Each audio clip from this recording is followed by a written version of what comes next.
ఒకసారి విశాఖపట్నం, నేను చంద్రబాబు నాయుడు చెప్తాను, విశాఖపట్నం గురించి ఇంత ఆలోచన చేసి విశాఖపట్నం అన్నది ఎంతో ఇంపార్టెంట్ ప్రదేశంగా అసలు ఆంధ్ర రాష్ట్రం పెరగాలి అని అంటే రేపొద్దున హైదరాబాదునో లేకపోతే కర్ణాటక బెంగళూరునో చెన్నైనో తలదన్నే పరిస్థితికి రావాలి అని అంటే విశాఖపట్నంలో ఉత్తరాంధ్రలో ఏమేం చేస్తే ఆ స్థాయిలోకి మనం పోగలుగుతాము అని చెప్పి ఆలోచన చేసి అడుగులేసాం మేము వైఎస్ఆర్సీపీ ప్రభుత్వంలో.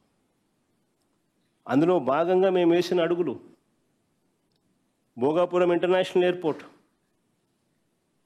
2700 ఎకరాలలో చంద్రబాబు నాయుడు హయాంలో ఎంత తెలుసా అక్విజిషన్ జరిగింది?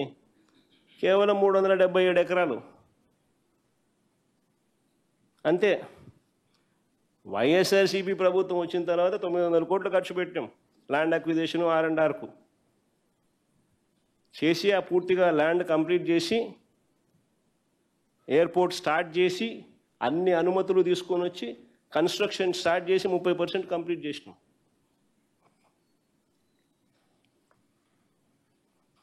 ఇంకో సంవత్సరంలో ప్రాజెక్టు కూడా అయిపోతుంది. ఉత్తరాంధ్రలో శ్రీకాకుళంలో మూలపేట కొత్త పోర్టు.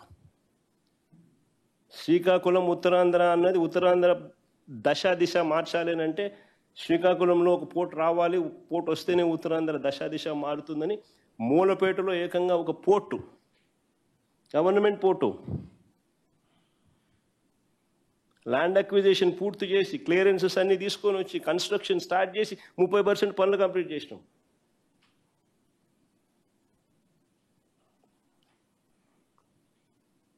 విజయనగరంలో మెడికల్ కాలేజ్ 3 బ్యాచ్లు క్లాసులు కూడా జరిగాయి, కోర్సులు కూడా కంప్లీట్ అయ్యాయి. పాడేరు మెడికల్ కాలేజ్ క్లాసులు స్టార్ట్ అయిపోయినాయి. పార్వతీపురం మెడికల్ కాలేజ్ పనులు జరుగుతూ ఉన్నాయి. నర్సీపట్నం మెడికల్ కాలేజ్ పనులు జరుగుతూ ఉన్నాయి. ఉద్దానంలో కిడ్నీ రీసెర్చ్ సెంటర్ 100 కోట్ల రూపాయలతో కిడ్నీ రీసెర్చ్ సెంటర్ బిల్డింగ్. ఉద్దానంలో 600 కోట్ల రూపాయలు ఖర్చు చేసి హిరమండలం నుంచి సర్ఫేస్ వాటర్ తీసుకొచ్చి డయాలసిస్ పేషెంట్లకు పర్మనెంట్ సొల్యూషన్ చూపించే కార్యక్రమానికి పూర్తి చేసినాం. పనులు స్టార్ట్ చేయడమే కాదు, పూర్తి చేసినాం 600 కోట్ల project.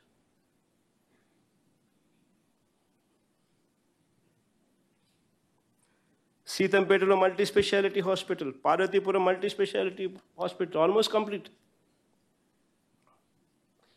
కురుపంలో tribal engineering college, tribal ప్రాంతంలో tribal engineering college almost complete స్టేజ్లో ఉండే. సాలూరులో tribal university, other tribal area, tribal university పనులు జరుగుతూ ఉన్నాయి. నక్కపల్లిలో ఇండస్ట్రియల్ హబ్, అన్నవరంలో ఓబరాయ్ హోటల్ రిసార్ట్, ఒక 5 స్టార్ హోటల్ రిసార్ట్లు విశాఖపట్నంలో ఉండడం చాలా అవసరం అని చెప్పి మేఫేర్కు ఓబరాయ్ని తీసుకొచ్చి అక్కడ 5 స్టార్ హోటల్ రిసార్ట్స్ని కట్టిస్తూ ఉన్నాం. డెస్టినేషన్గా విశాఖపట్నం ఉండాలి అని అంటే very very important 5 star resorts ఉండాలని చెప్పి. 5 స్టార్ హోటల్ కాదు, 5 స్టార్ రిసార్ట్స్. ఋషికొండ వద్ద high end tourism resort, it's a monument building there. ఇక్కడ స్క్వేర్ ఫీట్కి 10,000 పెట్టి కట్టిందే కడతా ఉన్నారు. ఎన్నిసార్లు కట్టినా కానీ కట్టిందే కడుతున్నారు, డబ్బులు వేస్ట్గా కనపడడం లేదు.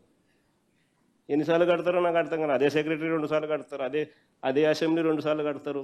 600 కోట్ల పైన డబ్బులు ఖర్చు వేస్ట్ చేస్తున్నారని చెప్పి కంటికి కనపడుతుంది, ప్రతి ఒక్కరికి తెలుస్తుంది. కానీ వేస్ట్ అని చెప్పి ఎవడు మాట్లాడు.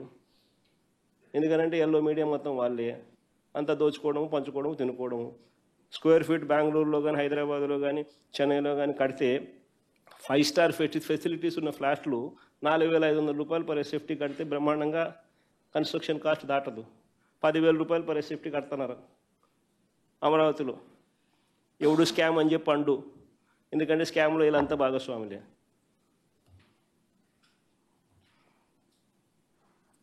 వచ్చిన తర్వాత మేము మా హయాంలో అదానీ డేటా సెంటర్, తద్వారా వచ్చిన Google, Infosys, Inorbit mall, Kailasa Kailasagiri science museum, Rushikonda వద్ద టీటీడీ దేవాలయం, NTPC NTPC green hydrogen hub, ఇవన్నీ కొన్ని ప్రాజెక్టులు నేను చెప్తా ఉన్నా. ఇవన్నీ జరిగి ఇన్ఫ్యాక్ట్ విశాఖపట్నం నుంచి road to the airport and to the port, to Mulapeta port, central గవర్నమెంట్ని కన్విన్స్ చేసి గడ్కరీ గారితో స్టేట్మెంట్ ఇప్పించినాం.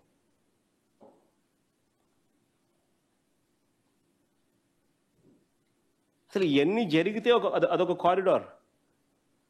ఇది విజన్. ఇవన్నీ పూర్తయితే పురోగతి అనేది కనిపిస్తుంది, నెంబర్స్ అనేటివి కనిపిస్తాయి. లేకపోతే 5,650 కోట్లు పెద్ద అమౌంట్, పెద్ద నెంబరు అని చెప్పి డబ్బాలు కొట్టుకోవడమే. రాష్ట్రం పెరగాలి అని అంటే ఏం చేయాలన్న విజన్ అనేది లేకోకుండా వీళ్ళు చేసిందే కనపడతా, వీళ్ళు ఏ రకంగా ఉన్నారు అనే దానికి ఇవన్నీ కూడా ఎగ్జాంపుల్స్. మా హయాంలో గొప్పగా నేను చెప్తా ఉన్నా, దేవుడి దయతో ప్రజల ఆశీర్వాదాలతో 5 ఏళ్ల కాలంలో 2 ఏళ్ళు కోవిడ్ ఉన్నా కూడా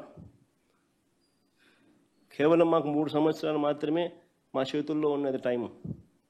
అయినా కూడా గొప్ప రిఫార్మ్స్ తేగలిగాం. స్కూళ్ళు మార్చాం. నాడు నేడు అయితేనేమి, డిజిటల్ క్లాస్ రూమ్స్ అయితేనేమి, టోఫుల్ క్లాసులు అయితేనేమి, 8వ తరగతి పిల్లల చేతుల్లో ట్యాబులు అయితేనేమి, సిబిఎస్ఈ కాదు ఐబీ తీసుకొచ్చే కార్యక్రమానికి శ్రీకారం చుట్టాం. వైద్యం, వ్యవసాయంలో అనూహ్య మార్పులు తీసుకొచ్చాం.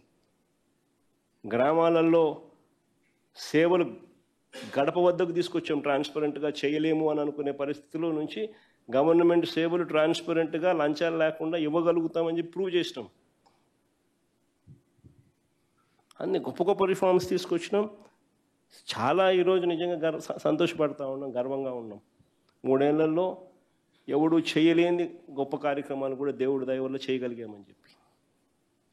అందుకే ఈరోజు కూడా చిక్కటి చిరునవ్వుతోనే మా వాళ్ళు ఏ గడపకైనా పోగలుగుతున్నారు. చిక్కటి చిరునవ్వుతోనే పోగలుగుతున్నాం మా వాళ్ళు ఇవాళ. మేము చేసిన ఉమెన్ ఎంపవర్మెంట్ అయితేనేమి, మేము చేసిన రిఫార్మ్స్ అయితేనేమి, ఇవన్నీ మాకు శ్రీరామ రక్షగా. ఈరోజు ప్రజలు గొప్పగా మమ్మల్ని రిసీవ్ చేసుకునే పరిస్థితి, ఈరోజు గొప్పగా మేము పరిపాలన చేయగలిగినాము అని చెప్పి కూడా చెప్పగలుగుతా ఉన్నాం.